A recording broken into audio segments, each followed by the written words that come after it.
Hola, buen día.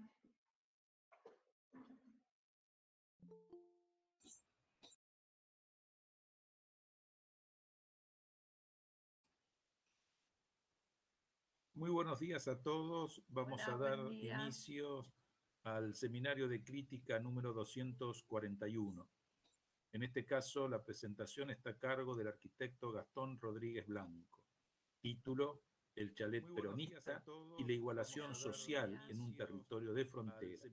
El caso del barrio obrero General Sarmiento de José C. Paz. Gastón es arquitecto por la Facultad de Arquitectura, Diseño y Urbanismo de la Universidad de Buenos Aires. Cursa la maestría de Estudios Urbanos y de la Vivienda en América Latina, también la FADU. Es docente, profesor ayudante de primera en la materia Historia 2, en la carrera de Arquitectura de la Cátedra Molinos, y en investigación está como becario de la maestría UBA. Desde el 2018 es investigador becario del Instituto de Arte Americano y durante el periodo 2019-21 dirigió el proyecto de investigación CIPIA, la Agenda del Saber, Conjuntos Habitacionales, Documentos del Estado y Revistas Disciplinares entre 1967 y 1986. Lo van a acompañar como comentarista Mónica Inés Bartolucci, como comentarista externa, y por parte del Instituto de Arte Americano, Gabriela Sorda, quien después ambas presentaremos oportunamente. Con lo cual, bienvenido Gastón, y te damos la palabra. Bueno, muchas gracias. Voy a empezar presentando diapositiva. ¿Se ve bien? Bueno, muchas gracias. Bueno, voy a empezar presentando diapositiva.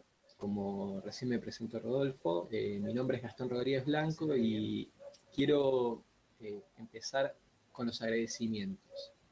Quiero agradecer a los y las presentes, a las comentaristas, a mi directora Rita Molinos, al Instituto de Arte Americano, Alberto Fernández, que me está dando una gran mano en el trabajo de campo, a mis compañeros docentes, al conjunto de la maestría que curso, tanto docentes que me han introducido a un montón de temas como compañeros con los que hemos compartido un sinfín de experiencia, a mis estudiantes, a la comunidad académica. Bueno, podría seguir, compañeros docentes. En cierta manera, quise arrancar por los agradecimientos, por un poco como refleja este limitado cuadro autobiográfico, el camino de mi investigación y la llegada de mi investigación a donde está hoy en día, creo que fue gracias a montones de personas con las que me fui cruzando y experiencias que me fueron atravesando, ¿no? Y por eso mismo también decidí, en el trabajo, presentado en el seminario de crítica, haber comenzado por ese recorrido que me llevó al presente trabajo. Me recibí como arquitecto en el 2017 y ya previamente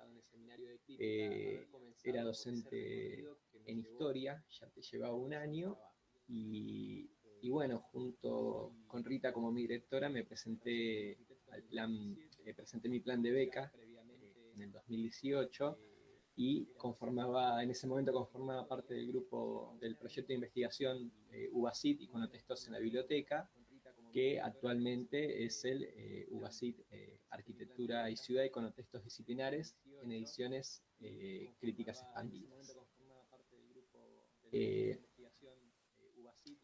Para el plan de beca, bueno, como ven ahí el título, un poco lo que buscaba hacer en aquel momento era plantear mis inquietudes sobre la vivienda social que habían emergido durante la carrera de grado.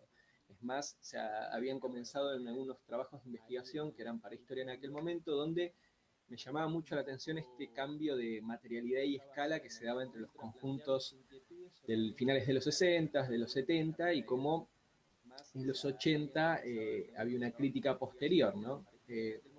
Y en el ejercicio de relacionarlo con el UBACIT, había surgido la idea de mirar las revistas, de mirar las bases y llamados a concursos, las devoluciones, y en cierta forma entenderlos como para poder realizar un corte preciso en ciertos momentos y poder entender la vigencia que tenían esas discusiones que se estaban dando en estos medios y, en definitiva, qué tanto de lo que se decía condicionaba la práctica disciplinar. Era un poco la pregunta que me rondaba en aquel momento. Luego, al entrar a la maestría de Estudios Urbanos y de la Vivienda en América Latina, me abrió a muchos autores y autoras y a otros campos disciplinares, y entre ellos me cautivó la mirada decolonial, la cual no solo interpelaba mi investigación, sino que yo siento que me interpelaba a mí mismo. Digo, yo soy de José de Paz y a partir de mi experiencia propia, obviamente parcial, tamizada, siempre se me hizo tangible una distancia que existía entre la ciudad de Buenos Aires y la periferia. Y entonces, cruzándolo con el giro decolonial y siento que donde más toma espesor es en esta idea, bueno, de las críticas de jerarquías que hace la decolonialidad, que propone que desde el poder, la epistemología y la ontología existe ciertas formas que tienen mayor jerarquía que otras. Entonces, y esto no solo se replica desde lo norcéntrico a la periferia, sino también que se encuentra presente hacia el interior de los territorios. En mitad de estas reflexiones que ponían en crisis lo que se estaba trabajando hasta el momento, empezó la cuarentena. Y en aquel momento, bueno, la distancia se hizo más tangible, se tomó más fuerza, pero también hubo una reflexión que me hizo decidir pasar mis casos de estudios de estos grandes conjuntos habitacionales a un conjunto de barrios de vivienda social ubicados en José de Paz. Por un lado, me parecía interesante entender qué ocurre con la vivienda en un territorio diferente, donde las jerarquías y la diferencia colonial toman otra presencia. Y por otro lado, justamente como vengo narrando, es una investigación que cruza mucho mi experiencia personal y me parecía importante también trabajar en el territorio al que pertenezco. Asimismo, ya no estaba tan enfocado en pensar lo que se decía de la vivienda como un condicionante de la misma, sino que ahora me interesaba pensarla como un producto social, cómo esta producía vivienda, pero también producía el hábitat de este territorio y en este sentido, cómo el conjunto de habitantes tuvo un rol fundamental. Por eso, trabajar en José de Paz me permite pensarlo desde un territorio de frontera, visibilizar las diferencias con la ciudad de Buenos Aires y otras capitales, y asimismo encontrar permanencias que sirvan de filtro para pensarlas en clave de colonial. Además, pienso que aportar un caso en un territorio poco trabajado, al menos desde la vivienda de interés social, parándome desde otra perspectiva, nos puede aportar herramientas para volver a leer los casos de vivienda. Además, pienso que los casos de estudios seleccionados son 3 barrios de vivienda ubicados en un mismo fragmento urbano.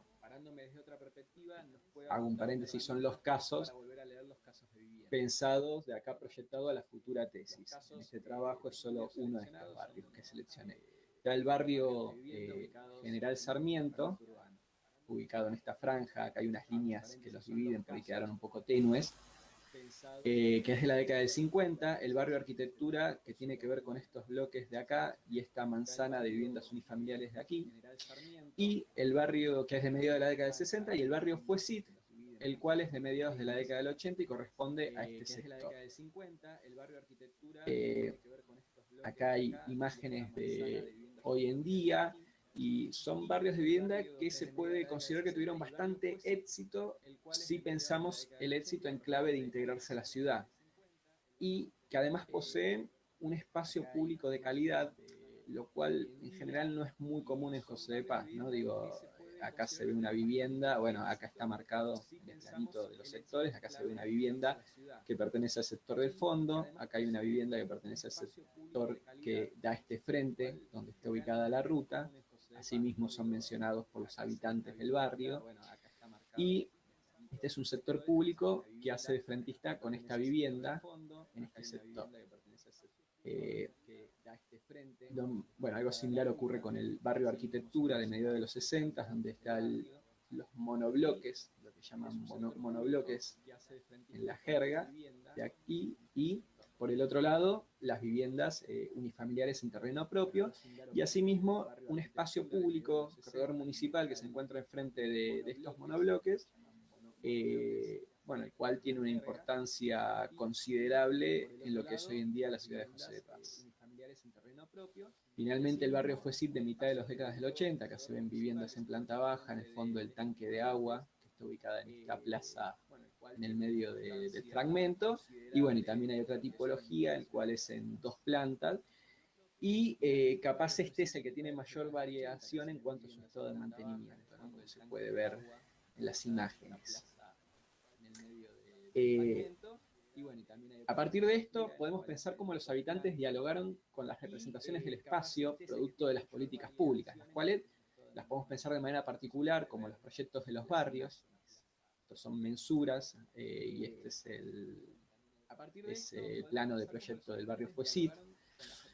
Pero también la historia y las legislaciones que se encontraban detrás de estas operatorias, es decir, la trayectoria que tenían. Y desde una escala más global podemos pensar este territorio a partir de las políticas que se aplicaron desde mediados del siglo XX en el conurbano, las cuales, por ejemplo, estaban las que subsidiaban el transporte e indirectamente subsidiaban el acceso a tierras económicas ubicadas en las periferias, ciertos leves controles que habían a la expansión a través de loteos privados, y que en definitiva eran políticas que provocaban, que han provocado que hubiera un importante déficit de infraestructura y servicios en estos territorios. Entonces, la pregunta es, ¿qué hacían los habitantes frente a este paisaje? Por eso, en primer lugar, el trabajo se centró en ver, bueno, cómo era esta expansión a través de estos loteos privados, que por ejemplo en nuestro caso, como se ven estas líneas naranjas, pertenecían a mayormente a una única familia, la familia Germano, o también la trayectoria que en el trabajo se fue siguiendo de los barrios obreros, la cual empezaba en el chalet californiano, que llegaba desde Estados Unidos acá al territorio nacional en la década de 1920, y que posteriormente tomaba otros sentidos que se relacionaban con la idea del ascenso social, el casatropismo y el modelo social y familiar católico. Y entonces el espacio que se había producido a la llegada de los habitantes a estos barrios era un espacio que limitaba y que posibilitaba ciertas pautas. Estos habitantes en este territorio eran sujetos activos, sujetos que llegaron a un paisaje que era rural cuando eran pequeños y que sentían una cierta contradicción por lo que significaba el progreso, algo que debía ser entendido como bueno, pero que también tapaba con cemento a ese lugar al que habían llegado desde chicos. Apareció reiterativamente esa idea de la vieja cultura de plantar un árbol para nuestros nietos, la cual la pensé como una respuesta de acción individual, o sea, cómo plantar un árbol en realidad significaba otras cuestiones que se relacionaban íntimamente con la familia, ya que había una tradición familiar que pasaba de abuelos, hijos, nietos, y al mismo tiempo se relacionaba con la idea de cuidar un territorio, es decir, darle un motivo y fundamento. De cierta manera podríamos decir que era hasta casi hacerlo parte de la familia. Abuelos, hijos, nietos. Estas respuestas, cuando pasaban a una escala mayor, una escala vecinal, una escala colectiva, permitían que estas asociaciones vecinales se organizaran para juntar fondos y, por ejemplo, para fundar lo que fue la primera escuela del barrio, la cual arrancó en uno de los chalets de vivienda, pero prontamente se expandió en unos módulos de madera que habían ido construyendo, los cuales eran tanto fondos de vecinos como su propia mano de obra. Asimismo, reparar los caños de agua, realizar las veredas para no embarrarse, generar los refugios de los colectivos. En definitiva, estas asociaciones se iban institucionalizando en una escala barrial que por ahí aglutinaba 2 o 3 barrios y terminaban siendo las sociedades de fomento, las cuales reclamaban por servicios faltantes, los cuales ya eran de mayor escala: pavimento, alumbrado público, tendido de red de agua y cloaca, tendido de aguas pluviales, salud, pero también de manera similar se organizaban para poder traer algunos de estos servicios a partir del esfuerzo colectivo, a partir de la mano propia. Y finalmente, en una escala mayor, que la podemos pensar que ya estaba pensada para lo que era la ciudad, a finales de los 60 se organiza la Federación de Entidades de Bien Público, la cual organizaba a grupos de acción comunitarias, varias instituciones, sociedades de fomento, clubes, etcétera, y que un poco buscaba replicar esta idea de, bueno, los lugares que faltan en la ciudad, estas organizaciones como las sociedades de fomento, se debía fomentar a que se crearan y que debían entrelazarse entre ellos, es decir, los buscaban conectar en paralelo.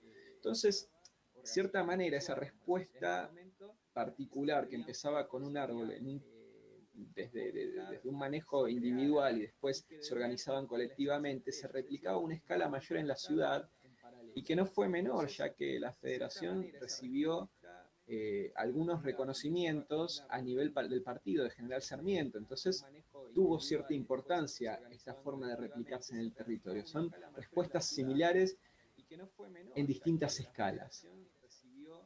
Finalmente, como en miras de lo que va o de lo que va a buscar ser el plan de tesis y en el futuro la tesis, me quedan capaz estas preguntas en el tintero de cómo continuar. O sea, por un lado pienso si la investigación deberá centrarse en el barrio General Sarmiento, tratando de entender en mayor profundidad las estrategias y relaciones sociales que produjeron en el espacio, o si deberán sumarse los otros barrios de vivienda del fragmento para comprender cómo variaron estas estrategias y relaciones entre ellas, pero sobre todo entender cómo se introdujeron en momentos diferentes. Es decir, no era lo mismo el paisaje de los 50, de los 65, de los 85, ni tampoco las posibilidades sociales. La fluidez social probablemente era diferente. Entonces, ¿qué ocurría en cada momento que ingresaba?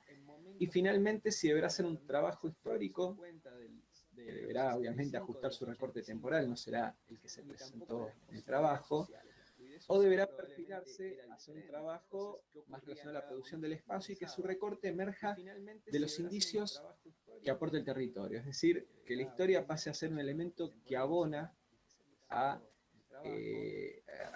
cómo se produjeron estos sectores del espacio.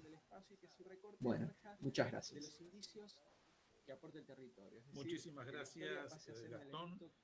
Vamos a pasar entonces ahora a los comentaristas. Comienzo por presentar a quien es la comentarista externa, Mónica Inés Bartolucci. Ella es licenciada y magíster por la Universidad Nacional de Mar del Plata, doctora en Historia por la Universidad Nacional de 3 de Febrero, codirectora del Centro de Estudios Históricos y docente adjunta del área teórico-metodológica del Departamento de Historia de la Facultad de Humanidades de Mar del Plata también.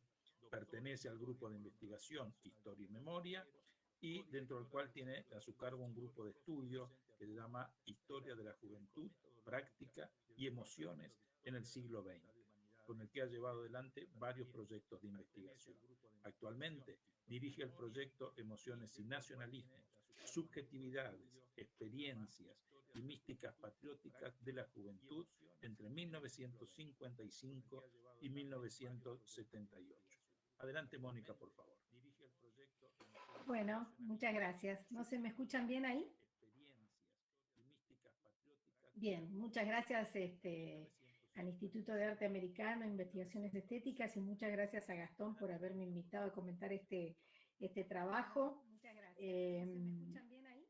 Me voy a referir, digamos, a mí me llega un trabajo sin ninguna antecedente, digamos, más que la relación personal que tuve con Gastón en ese curso tan lindo que compartimos, pero digamos, para mí esto es bastante, digamos, novedoso, y sobre esa base voy a trabajar.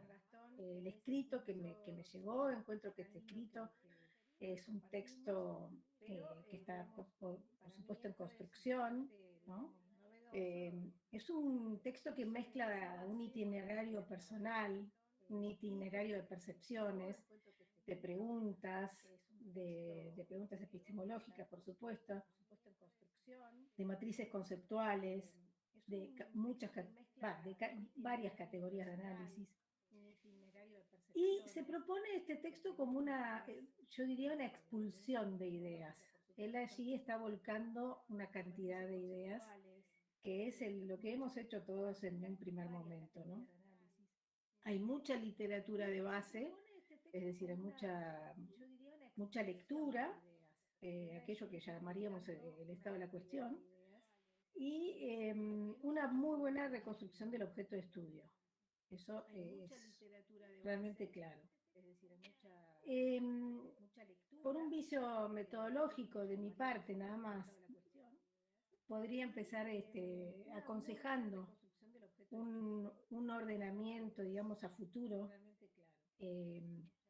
respecto de ordenar el marco conceptual por un lado, ¿no?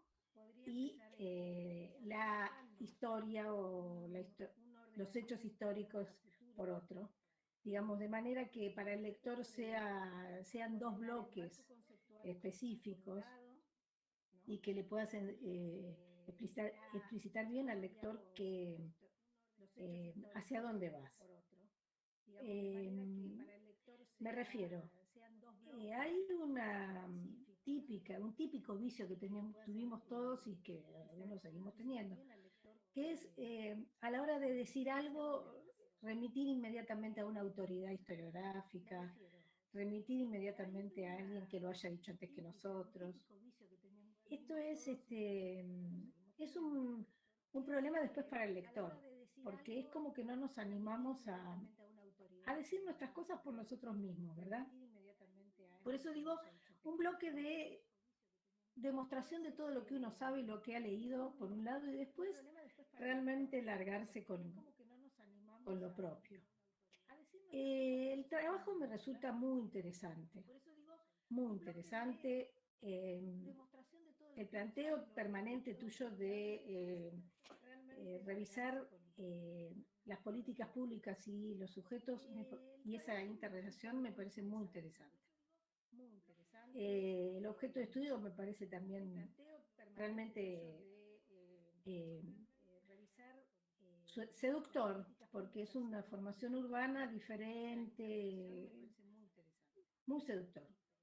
Lo que me parece, en principio, en realidad me pareció, ni bien lo empecé a leer, pero después aparece, es la falta de decisión de una gran pregunta al respecto de este problema.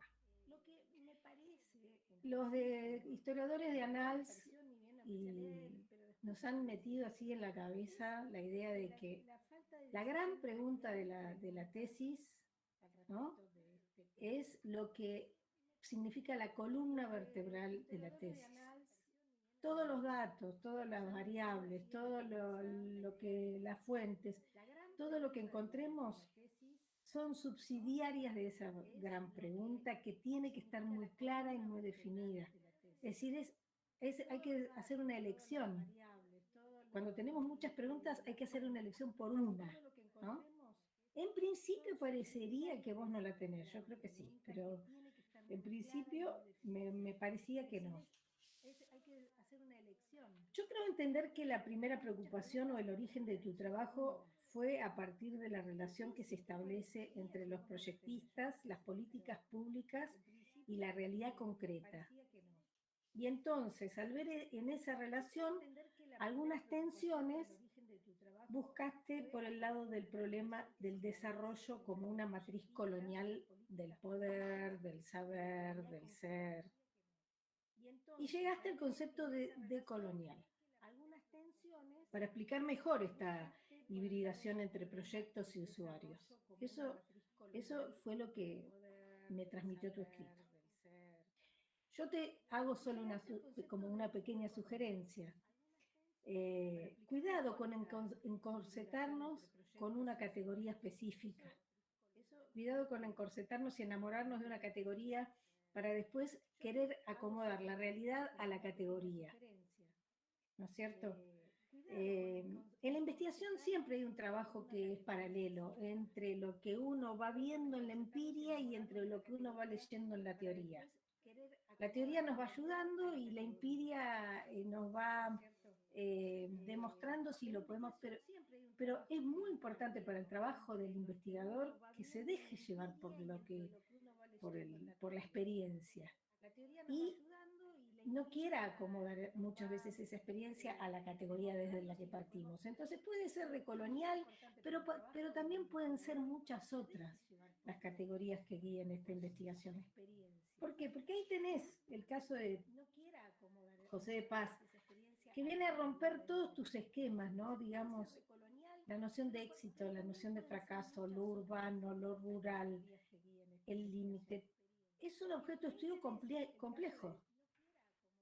Por eso vos optás por la noción de frontera, no por casualidad, porque las fronteras, digamos, historiográficamente tienen la categoría de la porosidad, ¿no? Entonces, la frontera está bien que uses esa idea. Entonces acá está el nudo, el meollo.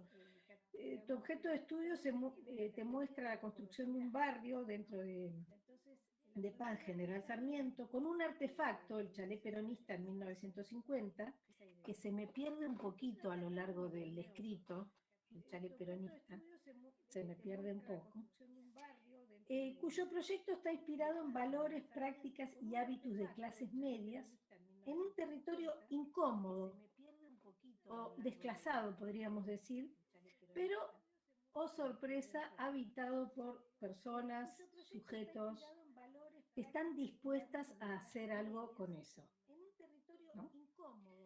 Allí hiciste, una vez que llegaste ahí, hiciste lo que haríamos todos, leer, leer, leer, para hacer mención de la historia del partido, de la historia de los barrios, de los censos, la oferta y la demanda de los lotes, los créditos del periodo peronista, el papel de las inmobiliarias, sobre todo eso leíste. Pero vos permanentemente haces reiterada mención, a los autores que dan importancia de nuevo en el crecimiento del conurbano a la acción de los sujetos. Volvés a ese tema. Por eso yo creo que tu pregunta está mucho más clara de lo que vos mismo crees, ¿no? Bueno, así llegás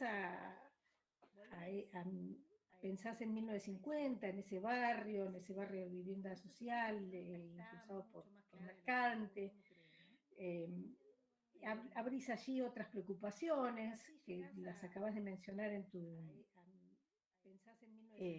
tu charla. El catolicismo, los años de fresco, la vivienda como trinchera de la que habla Boy, el casapropismo, etcétera, etcétera. Tengo que decir que recién acá, en tu escrito, siempre basándome en lo que vos me mandaste, o lo que me mandaron, aparece creo que en la página 23, tu verdadera preocupación. ¿Cómo se relaciona el proyecto con el entorno? ¿Qué pasaba con aquello que no era parte del proyecto? ¿Cómo actuaron los agentes y qué papel tuvieron las personas que habitaban ese territorio que hicieron por crear y recrear el barrio? Entonces ahí, cuando ya llegaste a esa pregunta que te seduce, porque es evidente que te seduce porque siempre volvés a la historiografía en la que se pone más luz sobre los agentes que sobre las políticas públicas, fuiste a los testimonios. Una perla, ¿no? Los testimonios. Pero nuevamente el trabajo ahí, como se ve que sos un tipo muy emprendedor, vos también, digamos, de tu propia tarea, se vuelve a abrir como una flor tu trabajo frente a los testimonios, porque de nuevo tus testimonios no seguían por una pregunta que es la que tendría que ser inicial, ¿no? Y entonces aparecen nuevos temas que serían capaces de seducirte de nuevo, aun cuando reconozco que hiciste una tarea, esa tarea de los testimonios, clasificarlos en particular, colectivo, institucional. Pero te surgen las metáforas del campo, la nostalgia, la aversión por el progreso por momentos, el problema de la movilidad social. O sea, si queremos, son capítulos de tesis, ¿no es cierto? A lo que voy es, son tantas las preocupaciones que están dando vuelta alrededor de esta tesis que hay que tomar decisiones. Entonces vuelvo al punto central. Si hay una pregunta más clara en tu cabeza que solo vos decidirás, todo este material que tenés se va a ordenar de otra manera. Estoy completamente segura, ¿no? Por ejemplo, vamos a dar, voy terminando, unos ejemplos respecto de los testimonios, ¿no? Que es podés ver, desde ellos podés ver las redes vecinales, los hitos fundamentales, las prácticas de los vecinos, ¿no? Las emociones, eso de que estuvimos hablando en el curso, ¿cuáles fueron las emociones que generaron, que fueron el motor político para que alguien decidiera instalarse ahí? Y si eso estaba en clave con lo que le proponía la política pública, que también lo estaba llevando ahí. Digamos, ¿quiénes son? ¿Cómo llegaron? ¿De dónde vienen? ¿Se juntan porque se parecen? ¿Se juntan porque se conocen de antes? El trabajo colectivo es parte de, no de una imposición, sino de la mezcla de la imposición o de la necesidad y sus propias prácticas. Yo, si vos digamos, yo soy historiadora, no podría hablarte nada de las políticas públicas, pero me atreví a hacer un par de preguntitas acá, que quizás las encuentre, si me permiten,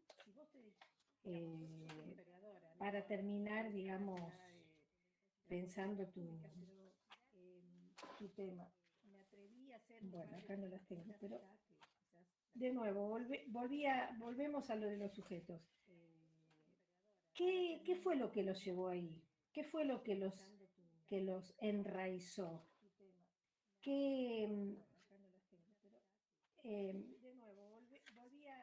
Las migraciones internas, el problema de las migraciones internas, los paisajes compartidos, las redes vecinales, la movilidad social, o sea, es signo de inestabilidad, como en el caso de la historiografía americana, o signo de mejora. Es decir, una serie de cosas que están en relación a las preocupaciones de los sujetos en sí mismos. Me parece que si vos ahondás en eso, vas a tener, digamos, esta tesis tiene un enorme futuro. Y para terminar, pensar también en agregar fuentes de naturalezas literarias, fuentes de naturaleza iconográficas, la relación, digamos, entre los imaginarios y los proyectos personales también son muy buenos para pensar. Por ahora, yo diría algo como eso. Bueno, muchísimas gracias, Mónica Inés Bartolucci. Ahora vamos a pasar a la comentarista del Instituto de Arte Americano, a Gabriela Sorda, y también ya les voy contando, digamos, a todos los que están participando, que después de la exposición de Gabriela vamos a abrir para hacer comentarios o preguntas sobre el trabajo de Gastón. Yo lo que les pediría en ese caso, que aquellos que quieran efectuar comentarios o preguntas, se vayan anunciando por el chat para ir haciendo un listado y, culminado esa etapa, pasaríamos al cierre que va a ser Gastón. Voy a presentar entonces ahora a Gabriela Sorda, que es magíster en Hábitat y Pobreza Urbana de América Latina, es arquitecta por la Facultad de Arquitectura, Diseño y Urbanismo, ayudante de primera en la materia electiva Investigación, Marcos, Conceptos y Herramientas, y en la Cátedra Molinos de Historia de la Arquitectura de la FADU. Coordina desde el 2011 las jornadas anuales de investigación CIMAS en la FADU, es investigadora desde el 2004 en Urbanismo e Historia de la Arquitectura, se desempeñó en procesos participativos de diseño urbano en asentamientos precarios en Buenos Aires, Estambul, Vancouver, docente del workshop Global Studio. Participó también en el Manual de Urbanismo para asentamientos precarios. Adelante, Gabriela. Hola, muchas gracias. Bueno, yo también, como Mónica, me voy a basar sobre todo en el escrito, aunque también creo que la presentación que hoy nos dio sigue esa estructura y podemos, aunque no hayamos leído el escrito, muchas gracias. Bueno, resulta pertinente. Bueno, primero voy a hablar de los grandes méritos que encuentro en el trabajo. Me parece que el gran mérito es que por sus procedimientos, digamos, de alguna manera, la investigación ejerce el paradigma del colonial, ¿no? Desde la práctica. Por un lado, por la elección del objeto de estudio, porque incorporás al universo disciplinar un caso poco estudiado, que además es excéntrico, está ubicado en esa zona alejada así de frontera. Me parece que de esa manera estás ejerciendo ese paradigma, y también por legitimizar por su inclusión dentro del discurso disciplinar de estas fuentes, digamos, de no especialistas, ¿no? Las memorias orales y escritas de los habitantes, sus fotos, etcétera, memoria oral que, si bien son procedimientos que ya se vienen trabajando desde la historia, resultan particularmente pertinentes en ese marco teórico que vos tenés. En particular, bueno, las numerosas metodologías de recolección de datos me parecen un hallazgo y me parecen súper interesantes, y también las maneras en que las tratás. Creo que hay todavía mucho, algunos gráficos,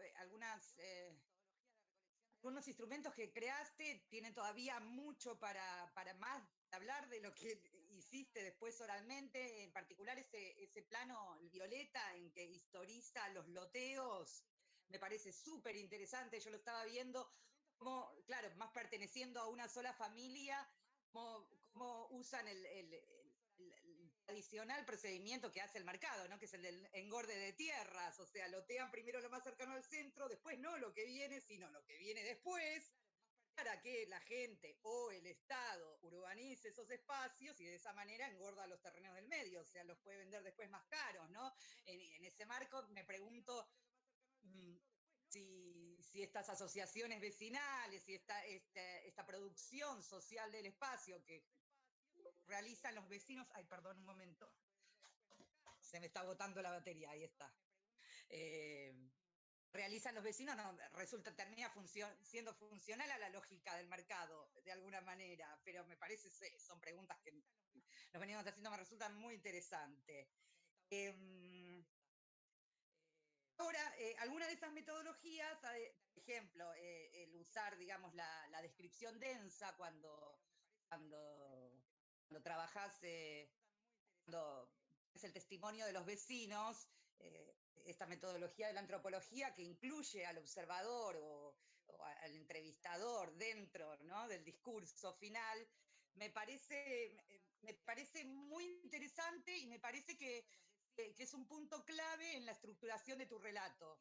Que vos estructurás tu relato en 4 partes, y la primera, en la que habla un poco más del marco teórico, pero sobre todo de tu proceso de apropiación de ese marco teórico en el marco del contexto de la pandemia y de su contexto de producción, y te incluye a vos, observador, pero también participarte en la construcción de ese relato. Y también eso está en esta cuarta parte, que es la de la descripción densa.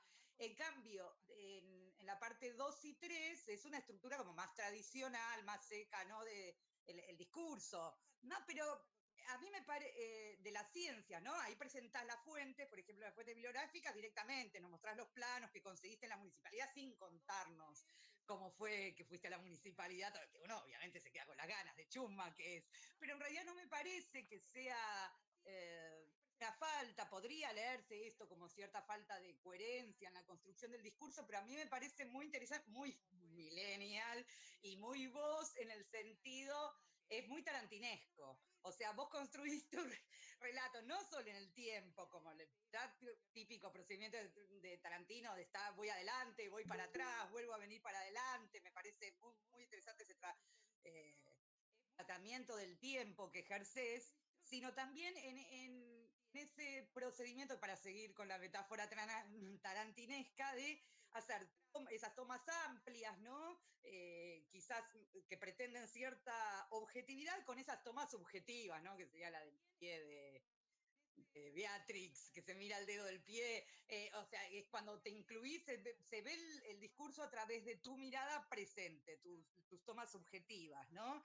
Y que lo contás acá también, cuando hiciste la presentación, empezando desde tu biografía. Entonces, eso que por un lado muestra los hilos del relato, me parece justamente el gran aporte, que estén a la vista esos hilos, y creo que de alguna manera, si lo lleváramos al extremo, pueden aclarar o pueden explicitar esta gran pregunta que decía Mónica, que es la que por ahí no está explicitada, pero yo creo que existe y que tiene más que ver con una reflexión axiológica. Me parece que la pregunta que vos te haces es, en el fondo, la validez empírica y los alcances de las representaciones disciplinares. Porque vos al final, para que vuelva, te quiero citar textual, decís en tus conclusiones, bueno, que el modelo colonial, ¿no?, y tradicional y jerárquico de ciudad no está discutido sino buscado por los habitantes. Entonces, ahí en algún lado vos, si en la conclusión hubieras llevado más a fondo esa metarreflexión que producís cuando te incluís como sujeto en los discursos, me parece que tu pregunta de fondo es esa. Yo, Gastón, me interesa, valoro el espacio de manera decolonial, sin embargo, este espacio, estas maneras, estas valoraciones no aparecen en los habitantes, sino que siguen la tradición. Y entonces ahí me parece que eso lo conecta con tus primeras preguntas, esas del éxito o del fracaso de los conjuntos, porque vos te preguntás, bueno, están las representaciones disciplinares de cómo tiene que ser cierto espacio, que después en la realidad, o cuando se cruzan con la de otros actores y otros productores, pareciera que funciona, no funciona. Hay un ruido ahí que me parece que Mónica también estaba detectando o aludiendo. Me parece que es tu gran pregunta axiológica, y que es una pregunta valiente y muy grande y muy subversiva, si alguna quiere, de alguna manera, porque pone en crisis cuál es nuestro rol, ¿no? Como analistas y productores simbólicos y quizás también materiales de esa realidad. Bueno, básicamente creo que dije todo lo que estaba pensando. No sé si fui clara, tengo un montón más de detalles, pero no me quiero ir. No me quiero ir con los detalles. Bueno, eso, esa reflexión desde la página 8, hablas de la producción del espacio desde arriba y desde abajo, que también me parece que esa producción material se relaciona con esas reflexiones que estás haciendo de la producción simbólica del espacio, ¿no? Y más. Bueno, creo que nada más importante. Bueno, bueno, hay algunas imágenes muy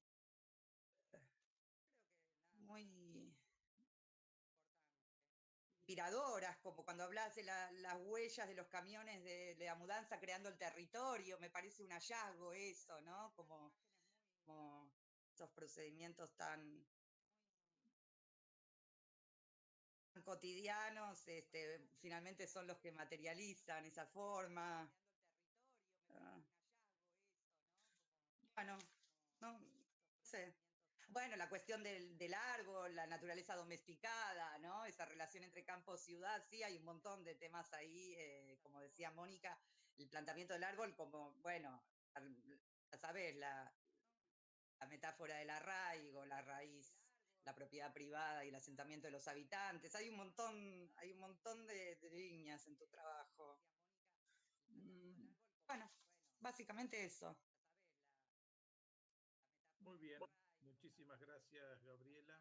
Los invité por el chat a que se anoten aquellos que quieran hacerles preguntas o comentarios al trabajo de Gastón antes de darle la palabra para que efectúe el cierre. Mientras esperamos que se puedan inscribir, ustedes saben que en julio no tenemos seminario de crítica, es decir, esto lo retomamos en agosto, es decir, que el número 242 va a ser el viernes 27 de agosto. La presentación va a estar a cargo de Marta Mirás. El procedimiento sigue siendo el mismo y entonces, bueno, no sé si alguien quiere efectuar alguna pregunta, quiere efectuar algún comentario.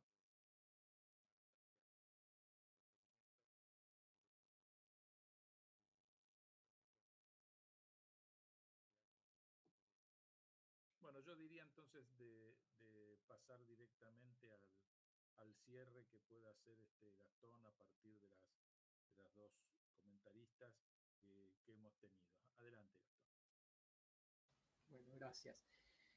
¿Qué decir? Bueno, muchas gracias Mónica y muchas gracias Gaby. La verdad que por un lado me gustan las evoluciones en el sentido de, yo creo que como un poco quise demostrar el trabajo y creo que por suerte quedó a la vista, para mí siempre fue un proceso muy enriquecedor y un proceso donde todo el tiempo se pone en tensión la investigación, pero no puedo evitar ponerme en tensión a mí mismo. Es como un trabajo que así como los habitantes llegaron y tenían los cargos hasta los techos y tenían que ir desmalezando, bueno, me siento interpelado por esas imágenes, por esas cuestiones, y entonces me pone contento de que se haya podido percibir esta idea. Asimismo,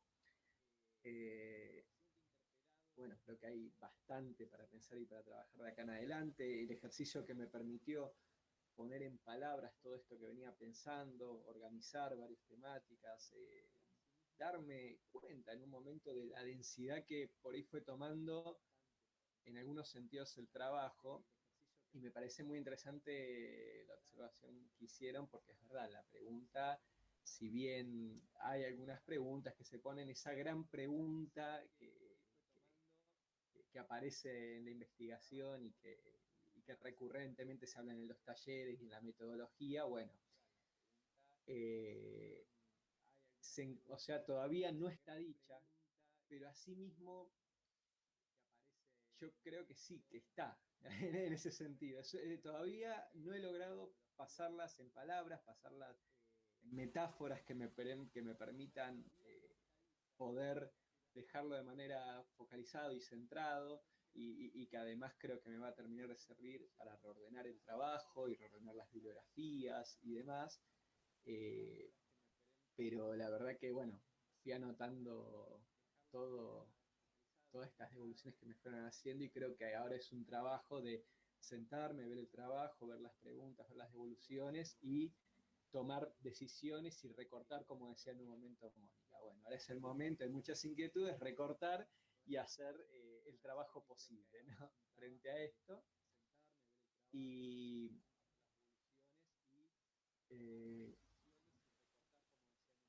y nada, también creo que fueron develadoras las observaciones que hicieron, las observaciones que capaz uno no se da cuenta en el momento, y por ejemplo Gaby me hablaba de los procesos de Tarantino, eh, y, y me parece genial, porque me parece son formas de vuelta. Creo que encaminar esta investigación también es encaminarme a mí mismo en cierto sentido, y creo que o sea, me llevo todas las devoluciones que hicieron para procesarlas de acá en adelante, y nada, muchas gracias, porque creo que fueron totalmente acertadas, y la verdad que me dieron mucho en qué pensar y trabajar. Y bueno, y obviamente gracias de vuelta a los y las presentes, y aquellos y aquellas que me acompañan día a día, y nos cruzamos siempre y son parte de estas experiencias. Gracias. Muy bien, muchísimas gracias. Con esto entonces damos por terminado el seminario del día de hoy. Muchísimas gracias por haber participado. Por una cuestión técnica, seguimos entonces con Eduardo. Vamos a regrabar la introducción. No hace falta que estén participando el resto. Es decir, es algo que tendríamos que hacer Gastón y yo, porque la primera parte no quedó grabada. Es decir, si les parece bien. Vos nos dirás, Eduardo, cuando empezamos.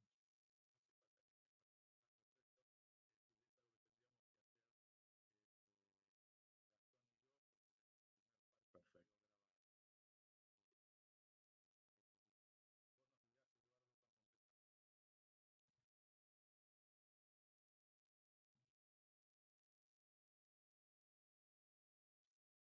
¿También me voy? ¿O...